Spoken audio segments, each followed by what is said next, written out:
I watched and read all of the bad reviews for this movie.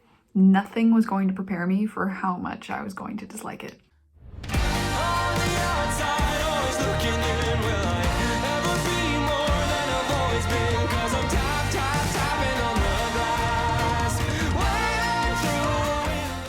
Hi, and welcome to my limited movie musical review series, a series where I will be reviewing the best and worst movie musicals that were released during the year 2021, because there were actually quite a lot this year. Today's episode will be Grown Man Terrorizes Rich Family. I will be reviewing the 2021 movie adaptation of the 2016 Broadway musical Dear Evan Hansen. Before I get into the synopsis, I do want to issue a warning for minor spoilers, as well as content, because one of the supporting characters does in fact take his own life. There are also themes surrounding depression and self-harm, so please be wary if you are particularly sensitive to these subjects. With that said, I will get into the focus of this video. Dear Evan Hansen tells the story of a young boy named Evan Hansen, who is assigned by his therapist to write daily letters to himself to help him with his anxiety and depression. Dear Evan Hansen, today is going to be a good day, and here's why. He prints one of these letters at school, and it falls into the hands of Connor Murphy, an aggressive boy who we frequently see bullying Evan on the first day of school. Might I mention that Evan also has a crush on Connor's sister named Zoe. Connor sees that Zoe's name is written on the letter, and he becomes aggressive and paranoid, stealing the letter and then later that night taking his own life. Connor's parents find the letter on Connor's body and assume that it is Connor's suicide note addressed to Evan Hansen. In an attempt to provide comfort to the Murphy family, Evan goes along with the lie and pretends that he and Connor were actually good friends. A video of Evan giving a speech at Connor's memorial goes viral, and he sinks deeper and deeper into this lie as he gets closer and closer to the Murphy family. Like I said, the musical premiered on Broadway in 2016 with Ben Platt assuming the role of Evan Hansen. He won a Tony Award that year for Best Actor, and the musical won the award for Best Musical as well. So very critically acclaimed, very good musical, yet everything seemed to go wrong when adapting this story into a film. I saw the musical on Broadway back in 2019, so I have seen the stage show, and I really expected all of the bad reviews for this movie to be over-exaggerating. They were not. Do you remember how mad Perks of Being a Wallflower book fans were when the movie came out and they completely botched the story? This is my Perks of Being a Wallflower, only I will be so much worse. I want to start by discussing the performances of the film because it is one of the first things that I did notice. The entire time, everyone on screen are so stoic and low energy and robotic. It really looks like there's absolutely like nothing behind their eyes. Just the entire time, I thought they were all missing something. Like they were missing major character traits that, you know, an actor portrays when embodying human being. Apart from two actors whose performances I really did like, Colton Ryan as Connor Murphy and Amanda Listenberg as Alana, a girl at school who starts a startup campaign in order to honor Connor's legacy. These two seem to be the only characters that weren't behaving like story-structured robots. Otherwise, the rest of the actors completely lacked basic chemistry with each other. They all kind of looked lost in their own world, probably because of something to do with the story structure, which I'll touch on later. Namely, the biggest critique being that the production company wanted Ben Platt to reprise his role as Evan Hansen, except it's 5 years later and he's 26 years old. I didn't hate him in the role. I mean, his voice is brilliant as always, and there is a reason he won a Tony Award for portraying Evan Hansen. He was 23 when he played the role on Broadway, but when you're on stage and you're several meters away from the audience, the allowance for age in actors on Broadway is a lot larger. The age doesn't really matter as much as when there's a film camera this close to your face. There were plenty of other young actors who played the role on stage that could have fulfilled it just as adequately on screen. Andrew Barth Feldman, who I saw in 2019, was only 17 when he signed his Broadway contract. Why didn't you call him? I'm not arguing with the notion of casting adult actors to play high schoolers because it's something that we've all seen before, but I think it's the effort to make Ben Platt look younger that did the exact opposite of what they actually wanted to do. He almost nearly looks 30 instead. He's the only actor in the film wearing really heavy foundation. They made his hairstyle different from when he played the role on Broadway.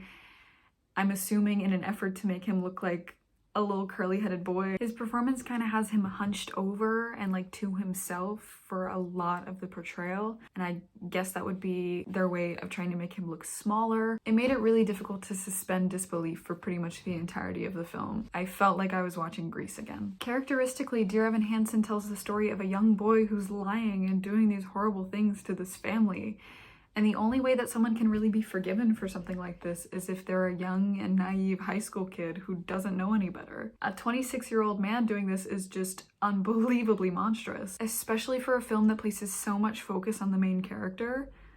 It would have helped if he didn't look so out of place. I'm sorry, but he looks like he bites people. With that said, the main issue that I had with the film itself was the very noticeably different story structure from that of the stage show. It completely eliminated the context for the supporting characters and genuinely just had very lazy world building. I have provided some examples. They eliminated the initial opening number of the Broadway show and made the second song the opening instead. It felt like starting a book on chapter 2. Like, there were all these characters surrounding Evan in the beginning of the film that you could tell were important, or you could tell they serve the story in some way. You just felt like you never got the chance to meet them because their context was completely erased along with the rest of the opening number. Therefore, these characters just seem like shadows outside of Evan's life, and they never really get to develop their own story and their own lives, and they're just there to serve Evan's purpose. To touch on the lazy world building a bit more, there's one specific scene where there's a pep rally at the school, and you can just tell that all the movie cared about was Ben Platt. The setting just served as a place for Evan to have a conversation with his friend Jared, and you can tell this conversation could have taken place absolutely anywhere else. Just to provide context to the scene, after Evan's conversation, you can see the principal and Alana step up to talk to the rest of the class and the people who are gathered in the pep rally.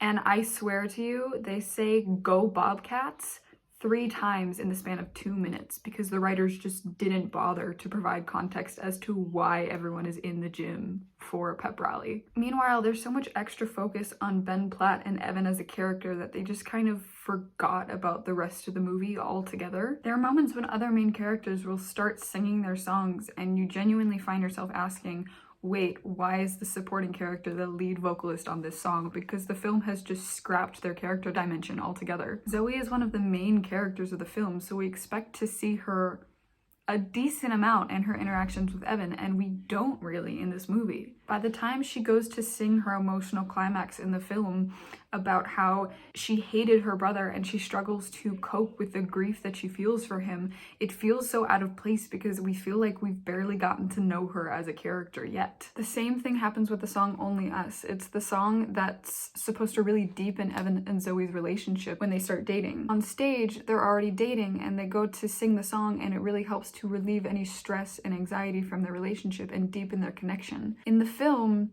they only start dating after the song, but the lyrics are still in the context as if they were dating beforehand. So it makes the emotions in the scene really underdeveloped, and it really just forces the chemistry, and it feels very out of place. Lastly, the self-awareness of Evan's awful actions are completely removed altogether. One thing I really loved about the stage show was that they used Connor as a symbol for Evan's conscience and his mental health. You see Evan on stage several times throughout the show talking to Connor in his bedroom, depicting his internal struggle and his inability to cope with these lies that he's telling. In the film, we see none of what goes on inside Evan's head, so you're compelled to think that all of what he's doing is without thought and without consideration, or maybe he just doesn't care. As far as some notes on the overall composition, it really just feels like a pseudo feel-good story that tries to get you to sympathize for a character that does irredeemable things. The aimless and dull tone of the movie makes it no longer fit as a musical. I nearly felt caught off guard every single time they started singing. The best way that I think I can describe it is that the spirit of the movie resembled that of like a Hallmark sympathy card. That's generally the vibe that I got from it. Oh, also, all of the wittiness and humor of the characters is removed as well. They took every single joke from the show that made it cute and witty and fun, and they turned it into just awkward chemistry. I'm gonna show you an example of the same scene from both the stage show and the movie, just to give you an example. Evan, right? Evan. That's your name. Yes, it is. It's Evan. Sorry. Why are you sorry? Because you said Evan and then I said it, I repeated it, which is just, that is so annoying when people do that, so. I'm Zoe. Yes. No, I know, so. You know. No, just, I've seen you play guitar in jazz band. I love jazz band. I love jazz. Well, not all jazz, but definitely like jazz band jazz. That's so weird. I'm sorry. You apologize a lot. I'm sorry. You know what I mean. That's fine. Okay, well, I'll talk to you. You don't want to sign my later. cast, do you? What? What'd you say? I didn't say anything. You said something. No, no way. Jose. Okay. Jose. Right, because I... Evan, right? Evan? That's your name? Yeah, it is. It is. Sorry, it's Evan. It's Evan. I'm sorry. Why are you sorry?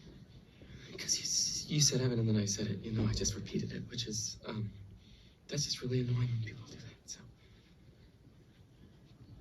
I'm Zoe.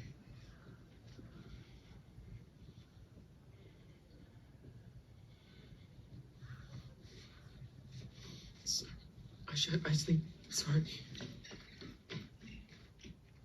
So you see, in the stage show, he's just a funny, awkward teenager that has a crush on a girl. In the movie, he's so overcome with his anxiety that he just talks to himself in front of Zoe and then he just runs away. It turns it into a sympathetic moment instead of just pure humor that would have gone better with the tone. I think that the content of the story is just so fragile that it can be really easy to do incorrectly, meaning that one wrong move can turn Evan into a absolutely despicable character, which did happen. My opinion of the movie wasn't all hatred though. There were some elements of it that I did like, and I'll touch on them now. I had initially planned to criticize the music because it does turn out to be quite generic and recycled, but to be honest, the rest of the movie was so unlikable that the music was one of the good parts. The two musical numbers that I liked the most were actually the two where Evan wasn't singing. Requiem is sung by the rest of the Murphy family, and So Big, So Small is sung by Evan's mother to him. I really like that they kept the meaningful chemistry between Evan and his mom Heidi. It really added a much needed clarity to the film that just wasn't there throughout the rest of it. There are two songs that they added for the film that were not in the Broadway musical, or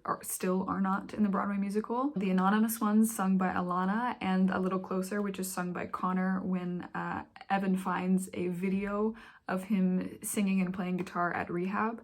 I really liked how they added A Little Closer into the film. It gives Connor a bit of humanity rather than serving him strictly as an aid to the rest of the story. The song also created a better redemption arc for Evan than the stage show did. Speaking of the redemption arc and the ending, I did like the ending to the movie quite a bit better than the stage show. In the stage show, Evan admits that he was lying and then he just kind of leaves it at that and doesn't try to redeem himself. Everything just falls off and they meet 6 months later and talk about it. In the movie, he actually attempts to right his wrongs.